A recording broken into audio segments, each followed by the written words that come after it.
ꯃꯌꯥꯝ ꯄꯨꯝꯅꯃꯛꯄꯨ YouTube channel Young Minds na taram nokchari. Ngasi mayam daligadawriba wari asigi maming Maharani ga tuminaruba pandit wari si hojaraklage. Thaina mamangayda pandit amana magi angang oiringaygi yamna luna tinarakpa soinairaba marup ama unaba chalami. Magi marup adugi khungang adudi yamna lapami. Maram aduna magi marup tugi khungang du yawna chatpada khungang kaya phawduna chatpatarami. Mana sum lakpada lambida nupa amaga thengnarami. Nupa adusu maga pulap chalami. Ma karisu khalude. Pandit aduna nupa adugi maming hangbada nupa aduna magi maming du Mahakal kawi haraklami. Pandit tu nupa gi maming du tabada khajiktang ngakpadi phawrami. Adubu makhatana magi maming du gi maramdadi hanglamde. Makhoi ani makhatana punna chatminarami. Thunamak makhoi khungang amada yoraklami. Mahakalna panditu da hairami. Nang chatlamo ay khungang asida paw amatang piramkhige. Paw du piramaga ay amuk nang tanarake. Panditu su hoy hairaga makhatana chatkhirami. Mahangna lambida iroi amana nupa amabu hatpagi paw tarami. Thunamak Mahakal adu panditugi manakta amuk yoraklami. Khara chatlaga makhoi ani khungang adugi aroibadu yoraklami. Mafam aduda laisang ama leiramba thengnarami. Mafam adu ningthijana leirami. Adugi mathakta magi marupki khungang yaugadaba watlibanina pandit adu ahingdumadi mafam aduda potharage khalami. Pandit tuna haraklami aikhoi yamna ware. Maram aduna mafam asida potharasi. Hayeng amuk makhatana chatlasi. Mahakal na amuk hairagi hoi aikhoi mafam asida potharasi. Adubu aina manak nakpa khungang asida kanagumba amada pot amata pirukhige. Pot tu piramlaga ai amuk thuna mafam asida lake. Masi hairamlaga Mahakal adu mafam adu thadoktuna chatkirami. Ngaihak leiraga pandit aduna khungang amadagi maikhu karakpa urami. Khungang adu maina sin thungna chaklami. Khungang adudi Mahakal na chatkhiba khungang adu oirami. Maduda pandit adu ngakladuna masa mathanta haijarami. Mahakal na chatkhiba mafam khuding amang ata thoklibasi karigino. Maisi karigumba amadi soidana leiramgani. Ngaihak leiraga Mahakal adu laisang aduda yorklami. Nongalakpaga makhoi ani khongchat makha tarami. Matam khara chatlaba matungda makhoi atopa khungang amada amuk yoraklami. Mahakalna pandit aduda amuk haraklami. Nang hana chatlamo ay khungang asida thabak ama leire. Ay nangga kona amuk unarasi. Masi haramlaga Mahakal du amuk chatkirami. Handakti pandit adu khongchat makha tana chatre. Mahakna Mahakal bu matung inaduna kari tauribano kadaida chatlibano haibado yenge khalami. Mahangna Mahakal bu matung inaringayda nupa ama linna siktuna mafam aduda khudakta sibagi pawdu tarami. Pandit tu karisu hairamde makhoi ani makhatana chatlami. Ngahak leiraga pandit adu Mahakal duda wahang hangdana tumina leiba ngamlaktre. Mahangna Mahakal da hairagi. Nangna chaluba mafam khuding khudong thiba awaba hekta tai karino tawrisi amukta haibigera.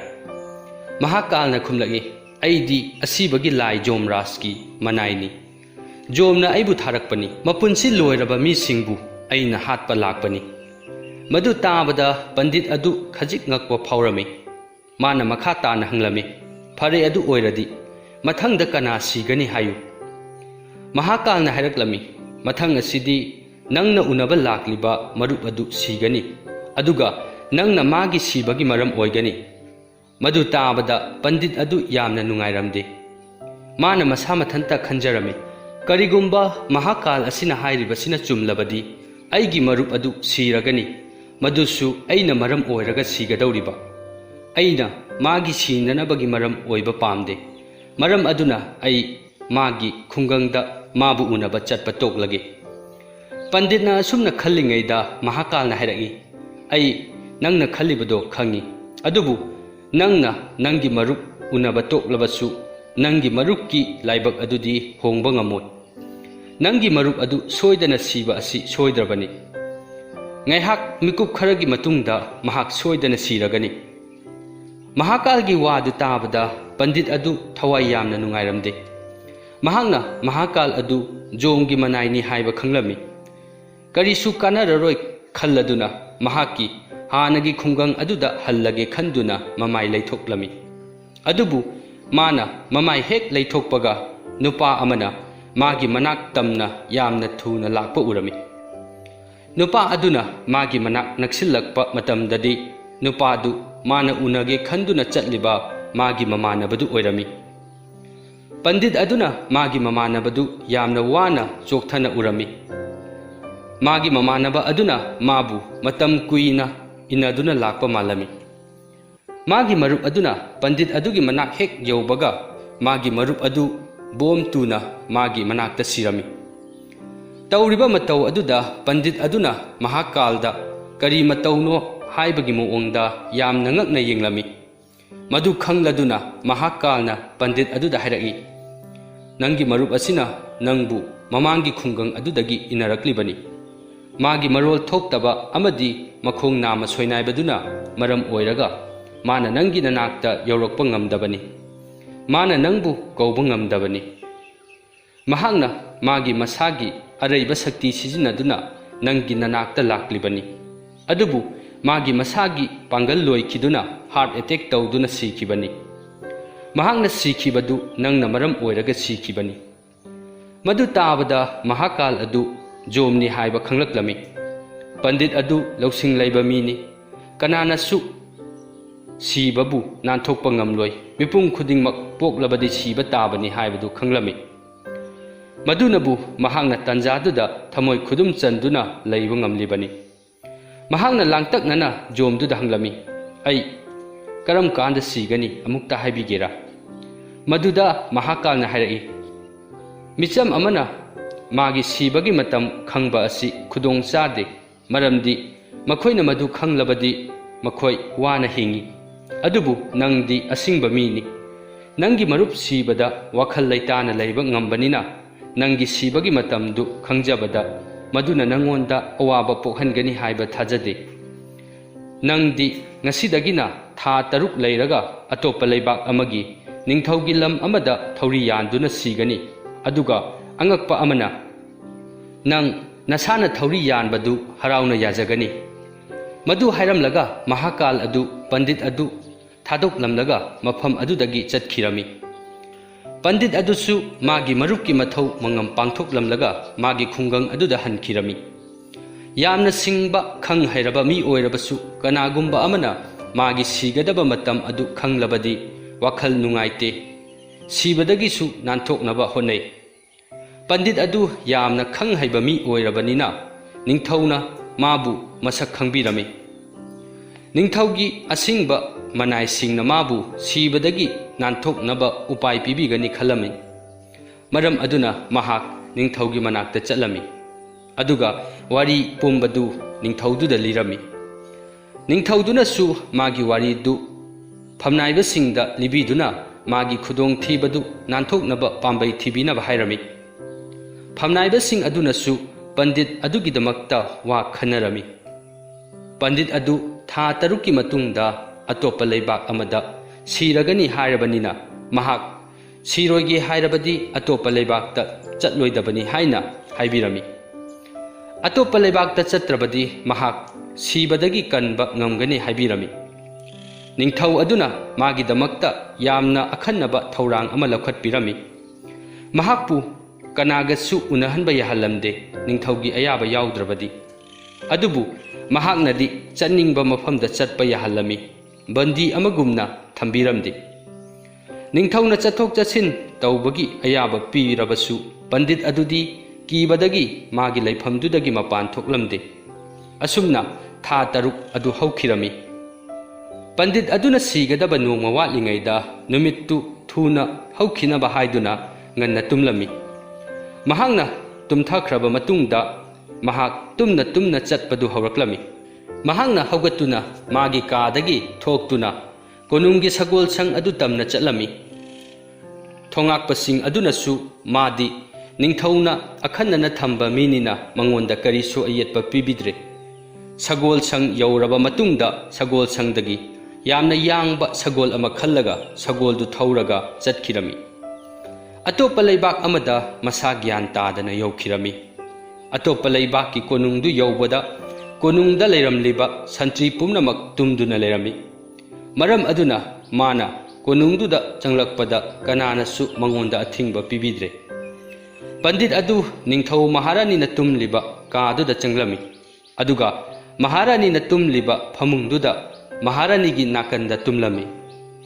Nongalakpadadi ningthau aduna maharani gi nakanda pandit adu tumduna leiramba thengnarami.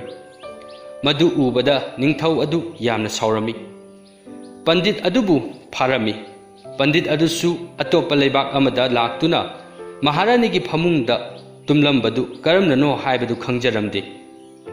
Ningthauduna khudakta darbar ama phamduna pandit adubu darbar da puthokduna thauri yanduna hatkani haina yathang pirami. Pandit adusu sibagi cheirak pirani haibaduda kibana masadu thak thak niklami. Mahangna pungning phatharaga ningthaududa hairagi iningthau ai nangi leibak asida matau karamna yorkhibano haibado aisu khangdi. Aina khangba haibabu aina ngarang aikhoigi leibakki ningthau konungda tumki. Matau karamna aina maharini gi manakta tumlam libano aduga thongakpa santri singna aibu karigi mafam asida changlakpada thingdribano haiba ai khangde.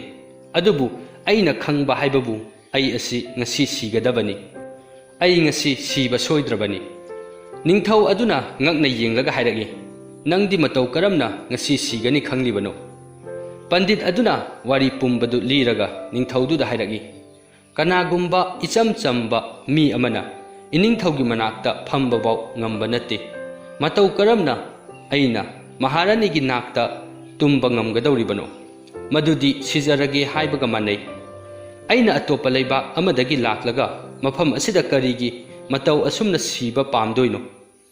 Ningthau adudi pandit aduna hairibado oida padaba semjin sajinba mabu kanbinaba haijilibani khalami.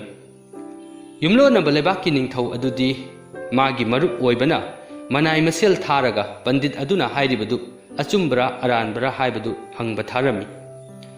Manai masel adu numidang wairamda yauraklaga ningthaududa hairami iningthau pandit asina hairibasi achumbani. Aikhoisu mahak matau karamna konung asida changlakribano haibadu khanghaude. Mahakpu hatpa haibasi maramdi khitang chadabra khalli. Haujikti samasya ama thorakle. Pandit adugi waridu hana khanghaudabani ningthauna pandit adubu thauri yalaga hatoknaba yathang pikhrabani. Karigumba yathang adu pangthoktrabadi ningthaudu ikaiba nanggadawribani. Aduga amuk yathangdu pangthoklagana mara leijadaba pandit adu sigadawribani. Ningthauduna magi samasyadu magi mantri singda hairami. Mantri sing aduna munna khanaraba matungda ningthauda hairagi iningthau pandit asi lasingi apikpa thaurina thauri yalasi adu oirabadi iningthaugi yathangsu ille aduga pandit adusu apikpa thauriduna hatpadi ngamoi mabusu kallani. Ningthaudusu makhoina hairibadu yarami.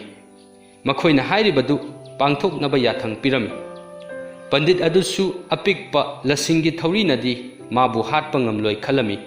Maram aduna thauri yanbadu masana harauna yajarami. Adubu pandit adu thauri yanbaga thauri masadu tatkhirami. Thauri masadu tatringaida thauriduna magi mathau tawjarami. Lang macha thauri aduna pandit ki ngaksamda cheliba singli adu thadatlami. Ngaksamdagi I joro joro chentharaklami. Khodakta pandit adu mafam adura sirami. Miyam pumnamaktu yamna ngakna yenglami. Apikpa lang macha amana pandit tu hatkani haibadi kananasu thajarude. Adubu laibaknadi pandit adugi thawaidi laukhi. Wari asi matang asida loisinjare. Wari asi libada soikiba yaurabasu tabiriba pumnamak ngakpinaba nolukna haijari.